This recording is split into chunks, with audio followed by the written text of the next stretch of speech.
Hello, and welcome to this edition of All About Hopkinton, the original HCAM series created to bring you the people and organizations that help make our community the great place that it is. I'm your host, Mary Arnott. There are a lot of groups here and there, and a lot of people dedicating their time, energy, and talents to improve some aspect of life in Hopkinton. I am privileged to be sitting here talking with them and sharing their stories with you.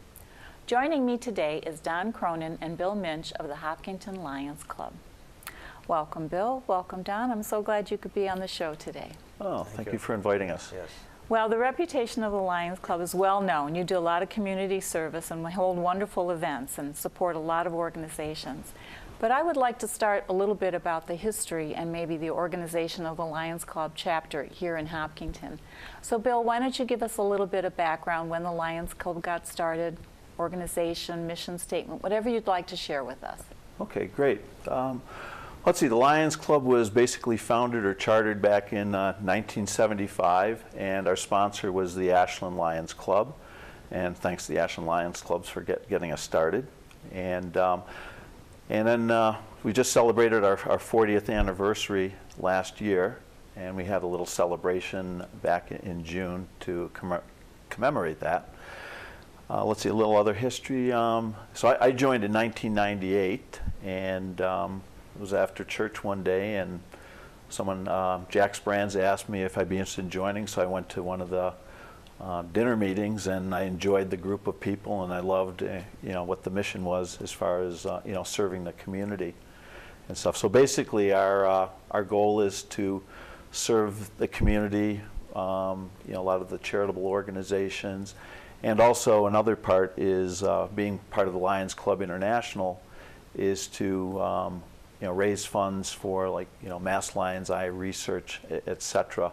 And usually in the past about 60% of our fundraising went to basically local Hopkinton community activities such as Project Just Because, the Respite Center, the public library. Yeah, so you support a lot of organizations, and we'll get into that a little bit more. Okay. But Don, I wanted to ask a little bit about membership, because I'm not familiar with membership of the Lions Club. Is it still just a fraternal organization, and how many members do you have, and how does somebody become a member of the club? Okay, great, yes. As far as membership, well, I can start out by saying we're a small group, 9 members. Bill had made sure I had that accurate number. We are a small group, but we're looking to grow. So we appreciate HCAM giving us this opportunity to get the word out there. Just a little bit about our meetings. We meet the first Thursday of every month, and it's at Waterfresh Farm on Hayden Row Street. Okay. We meet right upstairs at Waterfresh Farm, and we just discuss what we're working on, ideas for future projects, things that we want to start to develop as we move forward. It's pretty low-key. Everyone, it's like a little family. The 9 of us get along very well. With the bigger projects coming up, we're finding that we want to ideally be able to outgrow where we are at Waterfresh and move to another location once the group gets bigger. If you want to join, basically you could just go to our website, hopkintonlions.org, and there should be a contact information on that website. Or I would say just come down. You're welcome. Anybody can come and just attend our meetings. Just look at your calendar. I think the next one is September 1st, whatever the first Thursday of the month is. Or any first Thursday of the month they could come down and introduce themselves, and if they, yeah, you don't know them, and join. Yeah. Is it still fraternal, just men, or no? Men changed? And women. Men and women. Yeah. No. Okay. It used to be, right, just a fraternal organization, Was pretty much. Yeah, there was a time when it was just when it started, and it was just a men's organization. In fact, just a little background on Lions Club International. Sure, that'd be great. Okay. Yeah, basically it was formed in 1997 by a businessman called Melvin Jones in Chicago, and he told the members of the local business club they should reach beyond business issues and address the betterment of their communities in the world. So basically that was kind of the initial formation of Lions Clubs. Mm-hmm. And then beginning in and Melvin Jones had asked a simple world-changing question: What if people put their talents to work improving their communities? So almost 100 years later, Lions Club International is the world's largest service club organization with 1.35 million members in more than 46,000 clubs and countless stories of Lions acting on the same simple idea: let's improve our communities. In fact, next year, 2017, we'll be celebrating 100 years of Lions clubs.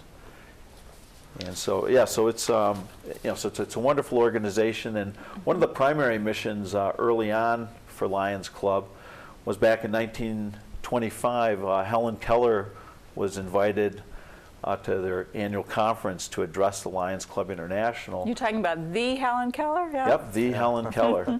And so basically, she challenged the Lions to become Knights of the Blind in the crusade against darkness.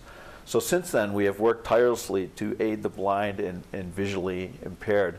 So we raise a lot of funds for Mass Lions Eye Research, who provides, basically gets matching grants from the federal government for a lot of eye research. So it's amazing what they've done with glaucoma, cataracts, many different things. And we do a lot of work with the Perkins School for the Blind in Waltham, Massachusetts. Well, that's a very interesting historical fact, but also very wonderful that it has stayed with the organization, the mission that she wanted you to have, and all of the work that you're doing currently to support, like you say, the Perkins School of the Blind, or to help research into that area. Yeah. Now, I know you've done a lot of things with other organizations as well. Is there any, let's talk a little bit about some of the past events that you've done to give people a little, history on things that you've helped in the community. And then we'll talk about a lot of the current things you've got coming on too. So, Bill, you want to talk a little bit about some of the things you've done in the past? Sure.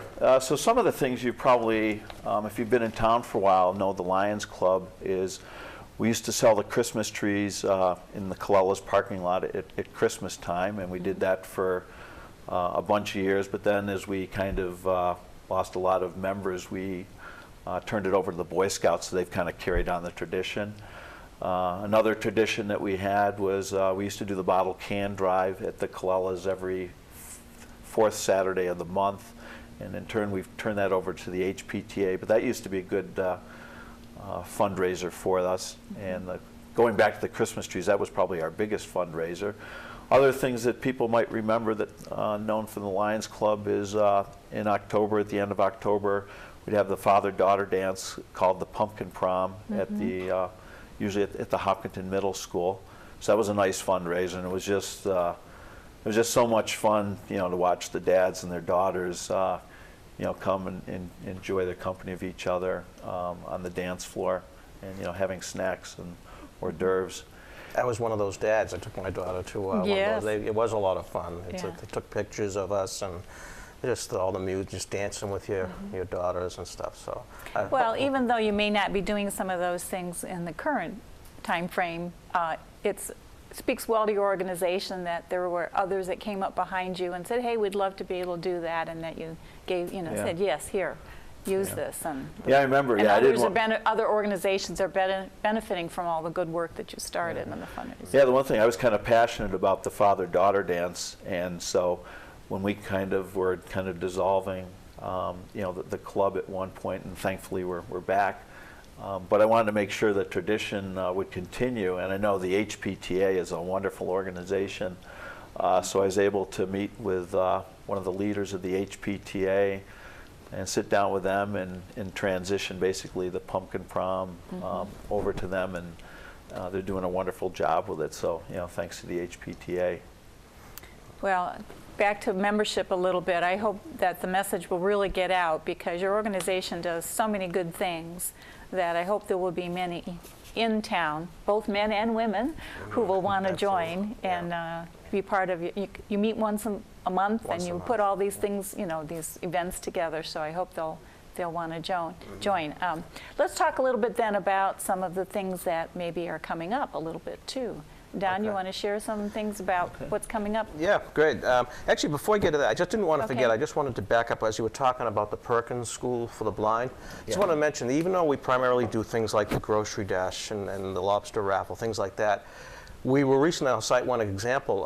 The little boy from Hopkinton's mother approached our club president, Christine Curran, and he's blind, and he wanted to be able to go to a summer camp at the Perkins School for the Blind, and they just needed some financial assistance. So she approached us, the Hopkinton Lions Club, and we all kind of just talked through emails and stuff, and we were able to raise money, some private donations from the members. Excuse me. But at any rate, we were able to help them, and the boy was able to go to a camp because apparently she had made requests to get other donations and was rejected from whomever for whatever reason. So it was nice for us to be able to step in and help that. And yes. So that's just one example of going beyond the call of duty with the Lions Well, Club. thank you for sharing that and helping that family out. That's wonderful. Yeah. Oh, you're welcome. Yeah. Yeah, if I can add something in regards to, one of our primary missions is, fighting blindness or preventing blindness is, you might be aware of, we have different collection points in town with recycling eyeglasses. So that's a big thing that the Lions Club International does, and basically we collect the eyeglasses and then they go to a Lions Club distribution center, and eventually they're able to distribute them to a lot of third world countries. And so some kids have never been able to read, and all of a sudden at an age of 18 they get a pair of glasses that work and they can read for the first time, or actually see something. So it's a very worthwhile cause, and we enjoy collecting the glasses. So if you're around town and you see one of our boxes, please feel free to donate, or just go to our website and contact one of us if you have some glasses, and we'll gladly come over and collect them.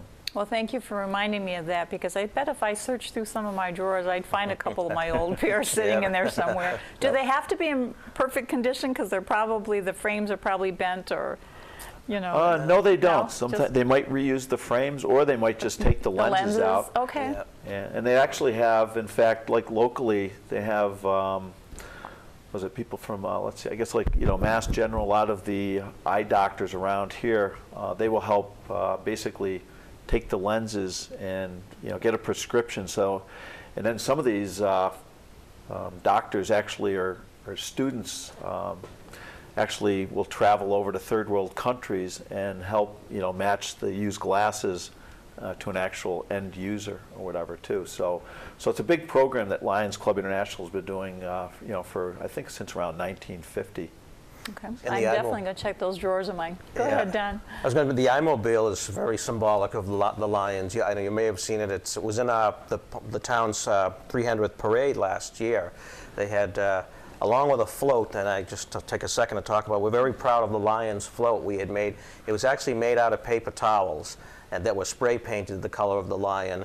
And we all worked really hard with, and we have to thank the members of the Ashland Lions were very instrumental in helping us put that together. But behind that in the parade was the I-Mobile, which is it looks like a huge trailer.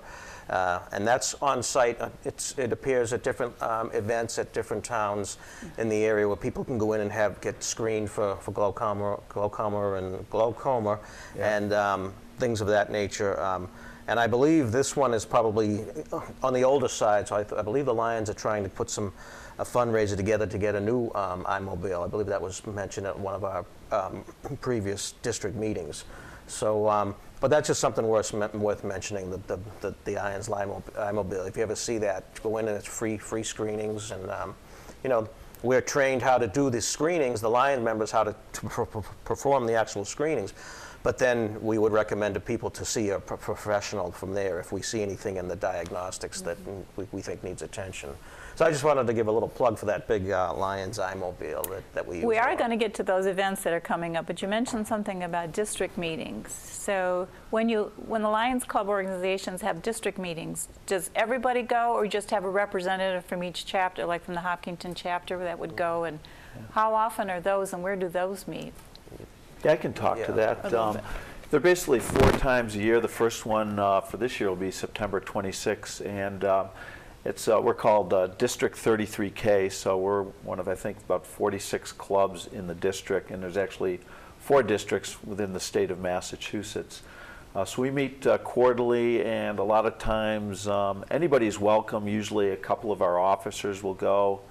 But anybody's welcome, and it's great to get together with the other Lions clubs. You get to meet new people and renew acquaintances, because there's some people that have been there for a long time. But the other nice thing is we can kind of share best practices. I was going to say, you probably share ideas on fundraising, yeah, as far as, and things that communities fundraisers. need, what Yep. you do with the communities. Yeah. And just, a great group of people. Well, I don't know, I haven't, all the Lions I've met, within our club and, locally too, are just, wonderful people, basically with the same mission of, basically our motto is, we serve, and I like to think of it, we serve and we enjoy doing it too, not only to support the community, but the bond of friendship with Don and the other club members too. It's been just a wonderful experience for me. I've really enjoyed it over the years. Wonderful. Okay, we've got to get to the event, because we're going to Okay, run yeah. out of time, and Okay. there's a All right. lot of things to talk about here. So tell us, Don, what's coming up and what you're working on. Okay, great. Excuse me. Well, September is a pretty busy month for us. It seems like that there wasn't a whole lot going on. Now, all of a sudden, there's several things happening. September 11th, we have the first community yard sale. Excuse me. Our president, Christine, is the one that initiated this. Basically, for $25 excuse me, registration fee, if you decide to have you have old items in your attic or whatever, and you want to have a yard sale, what we'll do is we'll provide the signage to help promote your event. And also, I hope I don't forget anything, on our website, you go to lions.org, you have to provide us with a list of the sale items that you want to sell. So folks that shop want to come to your yard sale will be able in advance. I believe it's 2 weeks prior to the September 11th community yard sale. There is a deadline where you have to meet, and you will just provide all the items that are for sale on the website. Now, is this going to so everybody who wants to sell things is going to come to one location in that day and be able to display their items? Is that the idea, or is it at their own location? Yeah, at their own location. Yeah. Okay. So there could be multiple yard sales. If folks take advantage of this, there'll be multiple yard sales. Okay, so that day there's going to be multiple yard sales, different locations within town, but you'll publish where they are and do the advertising, get people out. That's right. Yeah. Excellent idea. Okay, Yeah, so that sounds good. Thanks. Yeah, we're hoping for some really good response to that. There's the lobster raffle right now that we have going on that we're going to draw the winning tickets on September 12th, which is a Monday.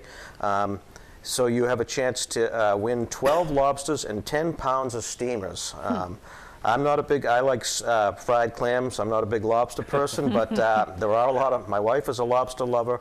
So if you're interested, you could actually, I remember John, you could call him at 508-625-0059. Or see any of us. All the other 8 Lions Club members are also selling tickets to the lobster raffle. Now, is that information on your website as well? Yes, it is. Okay, all this Yep. information, good. Yep. Excuse me. And then, of course, October 1st is the Grocery Dash. Really, kudos to Bill for getting this going.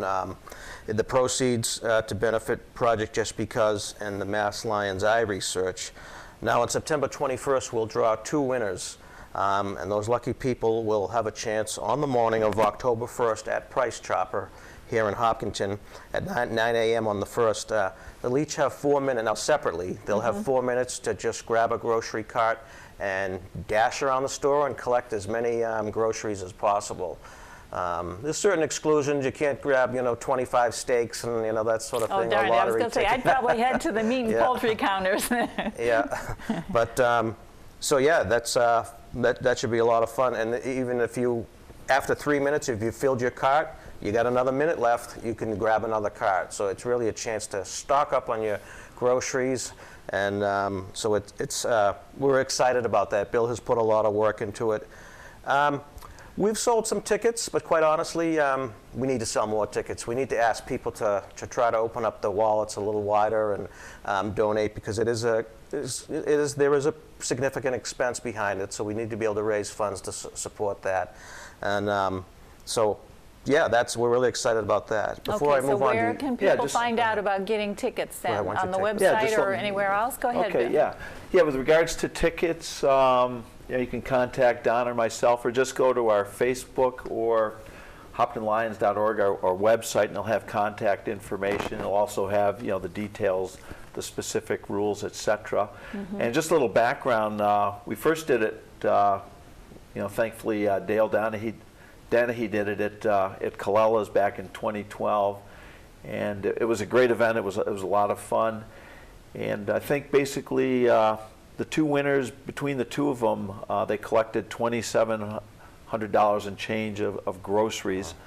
So for $20, you have the chance of possibly getting around almost like $1,400 of groceries for yourself.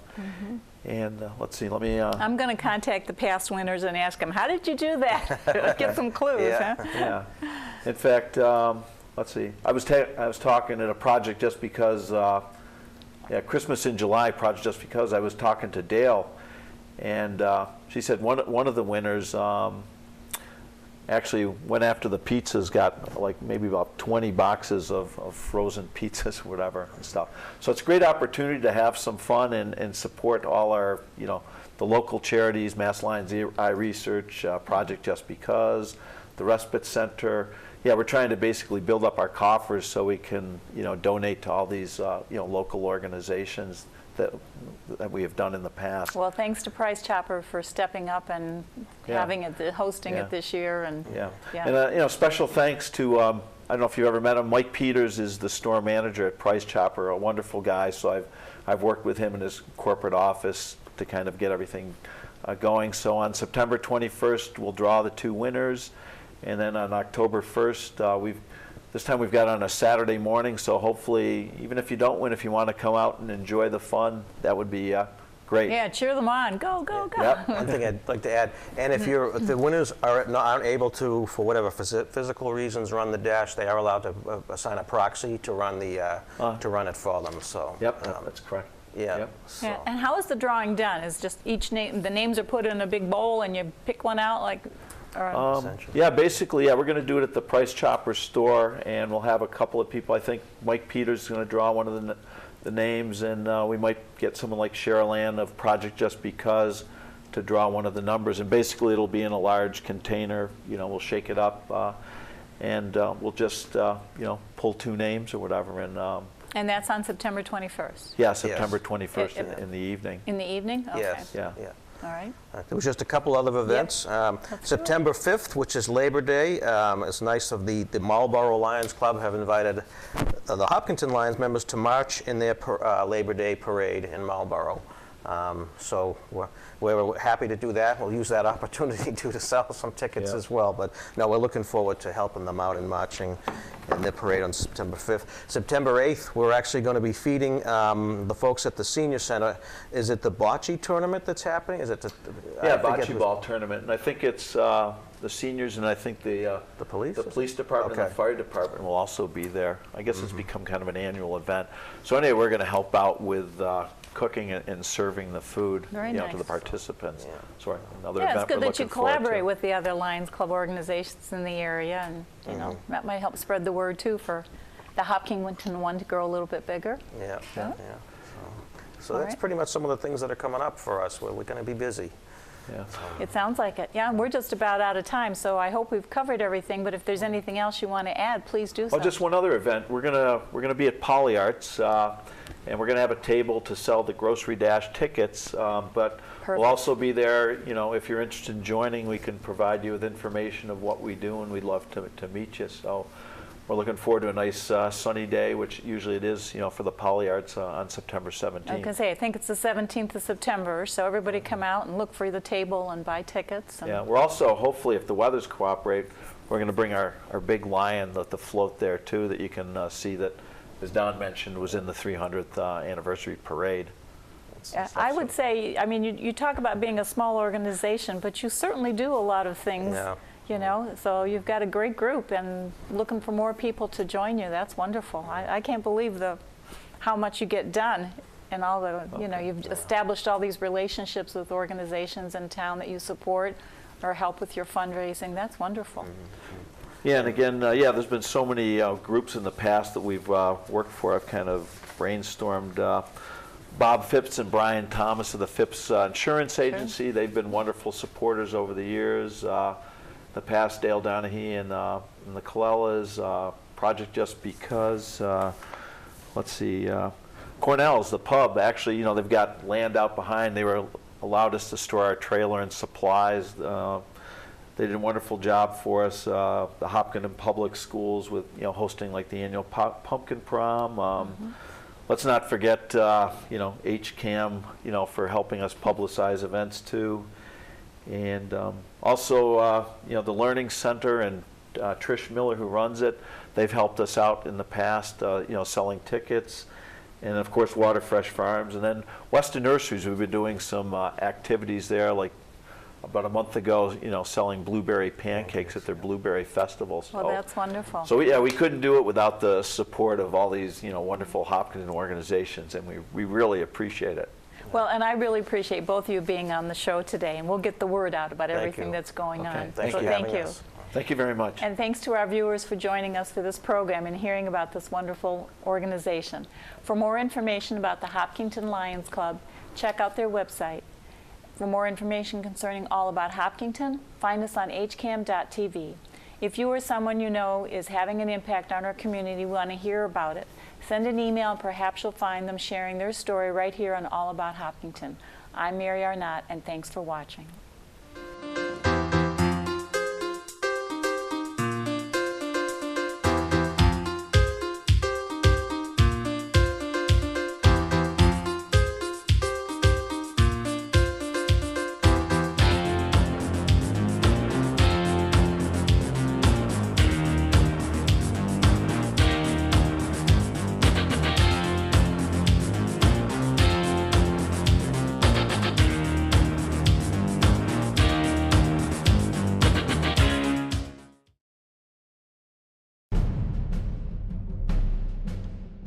Are you worried about letting your child take the wheel?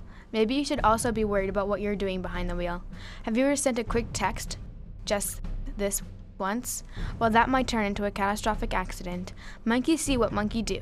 If you do it, why wouldn't your child? In a child's brain, almost all things their parents do, they can do too. 78% of teen drivers surveys text and drive. 59% said their parents do it too. Stop texting and driving, because if you do it, your child will too.